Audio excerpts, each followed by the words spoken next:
pemicu utama itu gadget, karena mereka tidak ada interaksi komunikasi dua arah. Itu kan kalau gadget hanya satu arah. Jadi saat dia komunikasi, gadget kan tidak menjawab. Sedangkan mereka butuh untuk menjawab komunikasi kedua arahnya.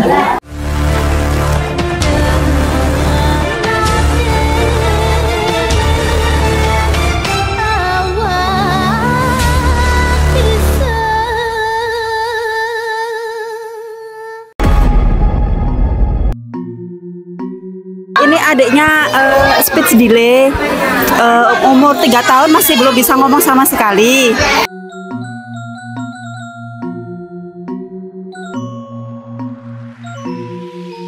Ya jadinya ADHD, terus makin ASD, hiperaktif ya sekarang. Keterlambatan berbicara pada balita, kini menjadi fenomena baru di kalangan masyarakat. Kondisi ini ditengarai sebagai dampak adanya pergeseran pola asuh yang diterapkan pada lingkungan keluarga.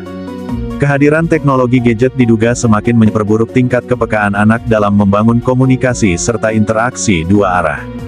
Alhasil, beberapa tahun belakangan banyak bayi umur 5 tahun mengalami keterlambatan di dalam berbicara serta berinteraksi sosial.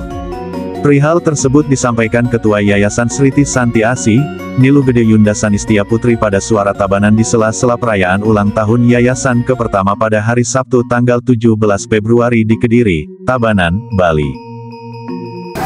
Kalau sekarang orang tua muda tuh kan pada bekerja, sedangkan anak diberikan gadget untuk biar dia tenang. Sedangkan sensori integrasinya kayak vestibular, proprioseptik, gerak sendi, sentuhan itu jadinya tidak terstimulasi. Sedangkan mereka terstimulasi itu di luar, di lingkungan sekitar, kayak nginjak rumput, main titian, ke sawah, interaksi teman sebaya. Itu yang tidak ada zaman sekarang karena dianggap anak itu mampu dengan gadget, padahal itu stigma yang salah sebetulnya gitu. Beberapa orang tua anak ketika ditemui di Yayasan Sriti Santi Asih tidak menampik jika penyebab anaknya asyik dengan kesendirian, disebabkan oleh HP. Pola asuh yang diberikan dengan bermain HP pada anak di bawah umur 5 tahun kurang efektif. Karena dengan bermain HP anak cenderung introvert, dan berpotensi merasa lebih nyaman berfokus pada pemikiran dan batin mereka sendiri. Dan parahnya lagi, anak susah bergaul dengan sebayanya. Ini adiknya speech delay, umur 3 tahun masih belum bisa ngomong sama sekali. Hanya babbling aja, terus udah terapi di sini hampir 6 bulan, udah banyak omongnya juga, udah mulai ngerti, meskipun percakapan untuk 2 orang cuma masih satu kata gitu aja.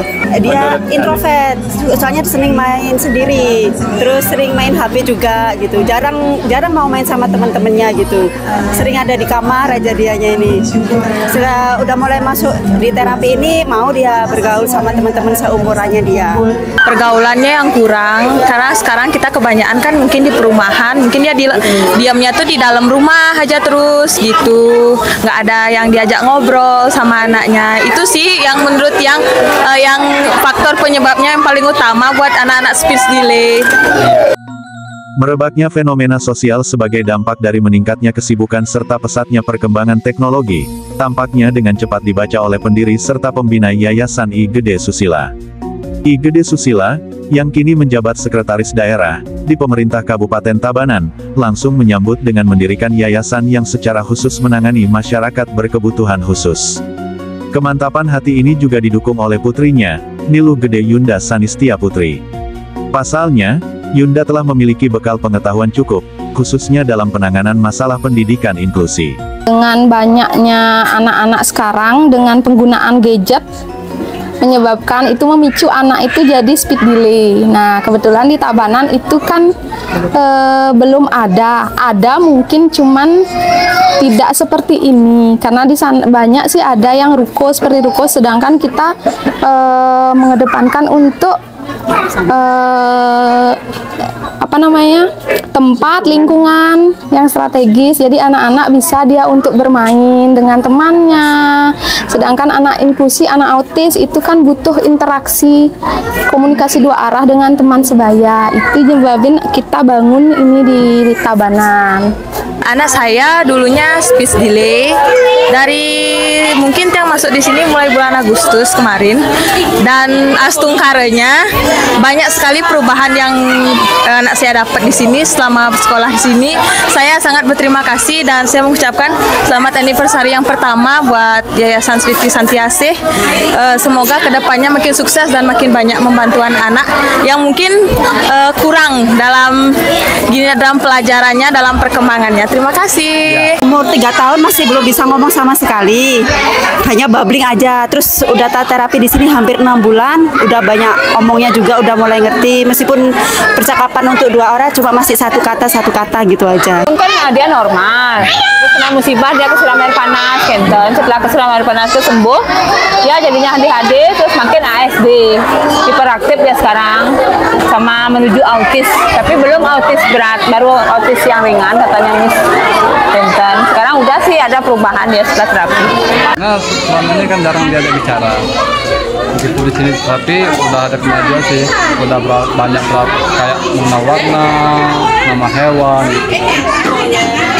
Tapi kalau komunikasi luarannya belum, masih proses.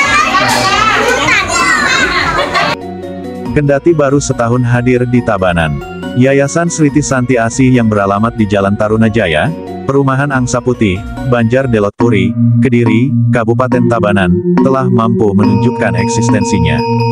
Terbukti banyak kalangan baik anak-anak maupun dewasa mampu terentaskan dari permasalahan sosial. Yayasan yang didukung 7 tenaga terapis ini menangani terapi berkebutuhan khusus. Di antaranya autis, ADHD, ADD, dan sulit belajar.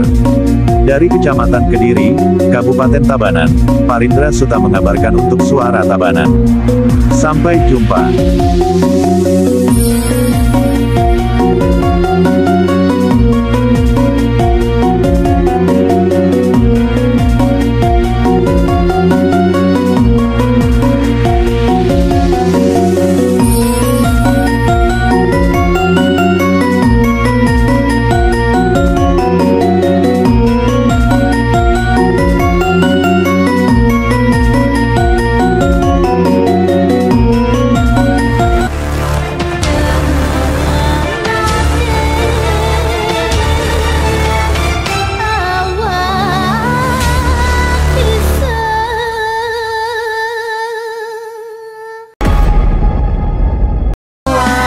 Tabanan, suarane semeton Tabanan.